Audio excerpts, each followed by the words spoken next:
Well, the time has finally come. It's one of the most exciting days for any fish keeper. It's when you get a package in the mail that has your new inhabitants ready to go into your aquarium. So today I wanted to take some time and walk you all through our process of getting this box into your aquarium, what you need to know, what you shouldn't do, what you should do, all the supplies you need. We're talking all about acclimation today. So sit back, enjoy this video, and I hope you find it useful.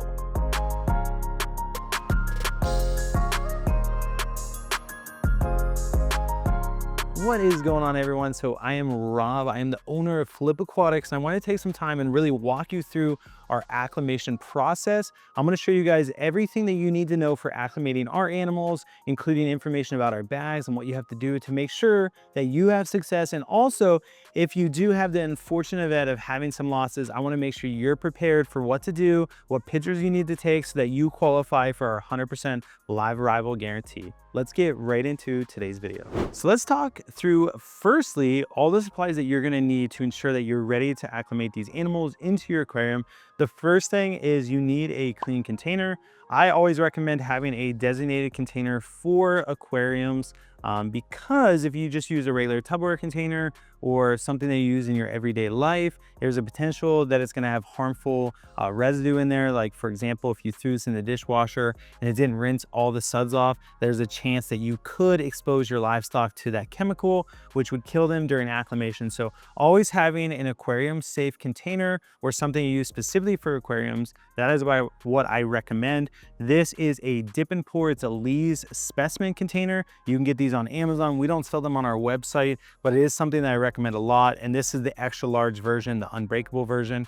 I definitely think it's a great thing to have sitting around.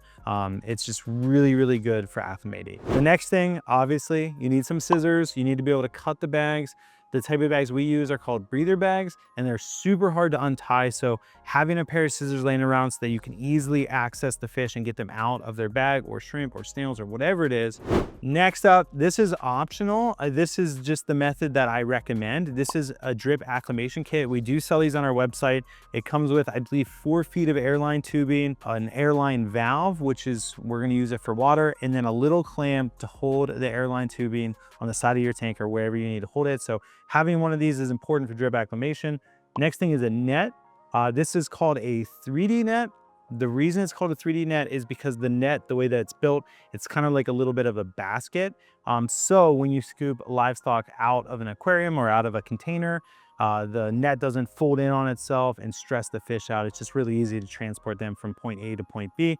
Highly recommend that. And even using it to pull deaths out of your water if there are deaths upon arrival, it's good to have. Next up, you're going to need some dechlorinator. Now, we recommend ACCR by Fritz, Shrimp Prep by Brightwell. Full transparency, we are sponsored by Brightwell, although I absolutely love their products. I think they're great. So that's the reason we even have a sponsorship with them. So these are the two that I recommend. The reason I don't recommend, like, the most popular dechlorinator out there is Prime by Seachem, and it's very, very concentrated. So if you were going to use dechlorinator on a container this size and you use something like Prime, there's a good chance that you would use up all available oxygen in the water through the Prime, which would suffocate the fish. So these both are very watered down and they're made for this type of thing. And so it's very hard to overdose these. So you don't have to worry about overdosing or even dosing what it says on the bottle, suffocating your fish by using up all the available oxygen in the water. So those are good to have. These are mainly for if you have deaths. A meat probe. Yes, this is what I use. So it's a temperature probe. You turn it on and it tells you the temperature just by the feel of the tip of the point. And so for me, these are super accurate for water, which is why a lot of people use them for meat. They're designated for meat. You can buy them on Amazon. I believe they're maybe $10, maybe $20 at the most. It's really good to have one of these on because you want to make sure that your temperature of your aquarium is very, very close to the temperature of the bag. And so this is an easy way to test it prior to starting the acclimation process, and it gives you an idea of how long you need to acclimate for it. The last thing, which personal preference, I like having a towel round. We just use microfiber cloths. I think we get them from Sam's Club. Really cheap, really great to have around. A lot of people use these for cleaning. We use them just for aquariums. And this is the supplies you need to be set up for success. So what we have here is an order, and what I did, so that you guys know, full transparency, this is an order that is shipping today. It's actually going to Bree, and it's going to, let's see, Wheelings, West Virginia. So I wanted to take an actual package so you guys can see how we package right now and just get like the skinny on what's going on. So first thing you're going to do is you want to open this box. I just use one side. You could use a knife here, and then I kind of split the top and it opens right up. And then this one, now a lot of people get concerned when they see this. There's a heat pack right on top of the box. So when you have a heat pack on top of the box, what it means is it's still too cold to send it without a heat pack, but if we put the heat pack in the box, it would cook whatever is inside. So we put a heat pack on the outside of the box just to be sure that we're not going to kill anything inside by making it too warm, but it also still is inside the box, so there's going to be radiant heat that is going to seep down, and it's going to keep this thing from freezing. So that's on top. We also have the packing list so you can see what's in this. Let's see, heat pack outside because it was too warm. They checked the temperature. We got 6 pea puffers and 75 bladder snails. So somebody is setting up a pea puffer tank, which is super exciting. So let's open this up. Now, this is what you're gonna see. And just so you guys know too, the type of foam that we use is recyclable plastic. And so it is fully recycled plastic already, and then it is fully recyclable again. So it is a reusable thing. We're trying to do our part in protecting the environment. We don't want to just use styrofoam. And so this stuff is really good insulation. It also cushions the box. Like you can see right here, there's literally a piece of plastic inside of the insulation. So really good insulation, and it's something that we use. So you pull these out, you got 2 bags here. We'll unwrap those. And then as always, we got a Swedish fish. So you get to enjoy one of those while you start the acclimation process. Now, what you want to do is open each one of these individually. And the first bag is going to be the pea puffer. So I always look at it from the bottom, make sure that there's none sitting on the bottom. If there are deaths in here, we're going to have a whole video about how to submit a DOA claim. But just a real quick overview is if you do have deaths, what you want to do is you want to get a picture of the underside of the bag so that we can clearly see that there's a death in there. You want to take a picture of the bag label, and then once you open up this bag and you have that dead fish, you want to set it, or shrimp or snail, whatever it is, you want to set it on the original label. So put the dead fish up here. That way we can see, yes, this did come with your order. And that is the way that we protect ourselves, but also give you the full ability to take advantage of a 100% live arrival guarantee. So I'm looking at this one. Now, granted, we packed these this morning, so they haven't been in the bag for very long. So there shouldn't be any deaths, and there aren't. I just look, I see 2, 4, 6, 7. And then I can see on the label, it says 6+1. So I know that there's supposed to be 7. And the reason we need pictures of this label is, one, it shows us who bagged it. It shows us who picked it. And then it also shows us what tank they came from. So if there's any issues with this fish, we can investigate where it came from in our facility and make sure it's not a reoccurring issue. So these guys look good. Let me open this bag. 75 bladder snails. You look in there. Tons and tons of bladder snails. So these pea puffers are going to be hungry after their journey, and they're going to have a nice little snack when they get to their tank. So I always look at that. No DOAs, so we don't have to worry about that. So I won't be needing the dechlorinator because you don't need it unless you have a loss. Now, if you have a loss, the reason you use dechlorinator is because you want to neutralize any ammonia that is in the water. So if there was a loss in here, I would open this bag right now, regardless of the temperature. I would add some of the dechlorinator in there to neutralize any ammonia that is produced by the dead fish that's in there. And then I would start the acclimation process, because ammonia will cause more harm to the animal than temperature shock. So because we don't have that, my next step would be using my temperature gauge. I want to open this up. And what you can do with this, you can either poke a little hole in the bag and get a very accurate temperature. I don't do that. What I do is I literally just like push it onto the top, and I'll let it change its temperature. And it's looking like this is 74.5 degrees. So then I would go stick this in my tank, see what the temperature is. If it's somewhat close, I would start the acclimation process. If it's for fish, it matters less. For I would say snails, it matters not very much either, but for shrimp, this is very important. You don't want to have huge fluctuations in temperature. So if my bag is 50 degrees and my tank water is 72, then what I would do is I would take my bag of shrimp, I'd put them back in the box, and I would wait maybe 6 hours and retest the temperature.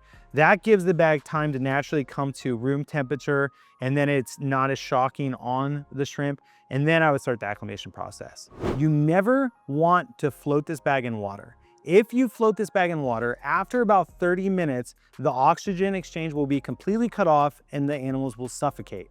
And the reason for that is we use breather bags. That's why there's no air in this bag. And so you don't want to just float it in the water. Again, after 30 minutes, you're going to start suffocating stuff. So what you can do is, if you want to kind of speed the process up, you're not very patient, you don't want to wait 6 hours, although I highly recommend that, you can take this container and sit it into your aquarium. Now, the water is going to heat up the plastic's going to heat up the bag, and that is one way to increase the temperature somewhat slowly, but much quicker than just letting it sit at room temperature. So for fish, I'd say that's fine. Snails, I don't think the temperature really hurts them too much as long as it's not drastically different. So you could do that with snails. For plants, same difference, just let them sit on the counter. Plant bags you can actually float because they can't suffocate. And that is step one. So let's say I'm ready to acclimate these. I'm not actually going to cut these open and put them into the acclimation because this is someone's order, although we will have detailed guides down below for each type of animal. We'll actually walk you through, hey, to acclimate fish, this is exactly what we recommend, and we will cut the bag, we'll do all the steps so you guys see a step-by-step walkthrough. I just wanted this to be kind of the overview video. We're gonna do that for snails, we're gonna do it for plants, and we're gonna do it for shrimp. So you'll have all that information down below. If it's not there right now, it's coming soon. The next step would be literally, if temperature is good, you put this bag in here. I always cut right below where the rubber band is. It's gonna kind of open quick, so you have to do it nice and slow, or you have to be prepared for the water just to fall. Your goal is that these fish are never exposed to the air. You want them to be underwater the entire time, and so whenever one gets like stuck in the corner of a bag, it's not great, it stresses them out. So you always want them to be underwater. And then we're gonna open up our drip acclimation kit. You can hang this on the side of your aquarium, and then this is all that comes in it. You got the airline tubing. I think this is more like 3 feet. This might not be 4 feet. You attach the valve at one end, and this end would go into your aquarium. So you put this piece down into your aquarium, you put this piece over here, and then you can do this one of two ways. I do it the old-fashioned way. I'll just suck on this end until water gets to like right here, and then I'll turn the valve off, put it down here, and then slowly open the valve until I get about 1 drip per second, 1 drip every 2 seconds, something like that. You want it to be nice and slow. And then I will clip this to the aquarium, and then you're good. And so the reason that I like these and I like hanging on the side of the aquarium is this water will never overflow, because what will happen is eventually, I just dropped that, eventually the water in this container will be equal with the water in your aquarium, which means that it can't overflow. So that is one way to prevent messes. You can use a 5-gallon bucket. I've done that before. I put it on the floor, and then sometimes I forget about it. Next thing I know, half my water in my aquarium is in the bucket, the other half's on the floor. And so it's not the best solution. So once you get a 50-50 mixture, so you want whatever the tank water is, let's say it fills it up 1 inch, you want your tank water to get to another inch before you're good to acclimate, or good to actually, you know, take your net these out and add them to your aquarium. So I like seeing about a 50-50 mix. Another tip, just so that you guys know, you never want to mix bags. So if you got in 2 bags like this, you would have 2 acclimation containers. For every fish that you order on our website, every shrimp, every different type, everything is going to come in its own bag. So if you order 10 different things, you're getting 10 different bags. If you order large quantities, there's a chance that we're going to split those quantities. And a way that you can tell if you can acclimate 2 different bags together, if you look at the bag label and it says it came from the same tank, you could acclimate it together, although it's still best to acclimate everything separately. That's the best way to do it. And so let us know down in the comment section if you guys have any questions for us. We're going to be making those videos shortly. Hopefully they're already done and you guys are watching this video later on. But there's a couple things here. One, thank you so much for your support. We appreciate it so much. Two, I hope you learned something. I hope you're successful with your new animals. And three, if you did have any losses, know that we have you 100% covered. We are here to support you. We want this journey to be a successful one for you, and we are here to make this hobby great. You guys make it a great day. As always, God bless, and we'll catch you on the flip side.